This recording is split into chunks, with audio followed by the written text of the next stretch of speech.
লাখো লাখো প্রশংসা রব্বুল আলামিন বেশিরভাগ বিরোধী বাংলাদেশের 18 কোটি মানুষের তাদের একটি দাবি আজকে আংশিক বাস্তবায়ন করে দিয়েছেন। আলহামদুলিল্লাহ।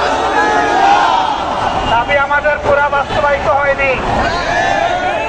জুলাই প্রক্লেমেশন এখনো আসেনি। বিপ্লবের পূর্ণাঙ্গ ঘোষণা এখনো আমরা পাইনি।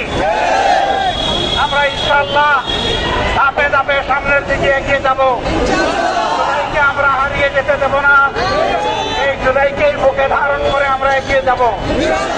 আজও শহীদ পরিবারের গঠিত কমিটিকে নিয়ে আমরা বসেছিলাম। তাদের চোখের পানি আমরা দেখেছি।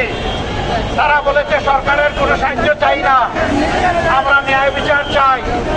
উনি হাসিনার বিচার চাই, বিচার চাই, আওয়ামী লীগ নিষিদ্ধ চাই। আলহামদুলিল্লাহ তাদের আংশিক দাবি পূরণ হয়েছে। এখন আমরা বলবো সরকারে যারা আছেন তারা যেন বিচারকে ত্বরান্বিত করে মানুষের প্রতি সম্মান প্রদর্শন করে। যারা সরকারে আছেন আমরা জানি আমরা এই সবাই মিলে তাদেরকে বসিয়েছি।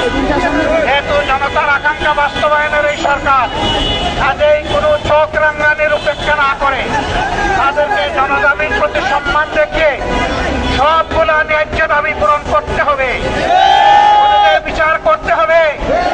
এদেশের মানুষ খুনিদের উপযুক্ত শাস্তি দেখতে চায়। আমরা বলবো না ফাঁসির কাস্টে ঝুলাও, কিন্তু যার কপালে ফাঁসির কাস্ট আছে তাকে ঝুলাতে হবে। আমরা ন্যায় বিচার দেখতে চাই। আমরা অন্যায় বিচারের মাধ্যমে কারো শাস্তি হোক এটাও আমরা চাই না। আবার কেউ যাতে ন্যায় বিচারকে ফাঁকি দিতে না পারে সেটাও আমাদেরকে লক্ষ্য রাখতে হবে।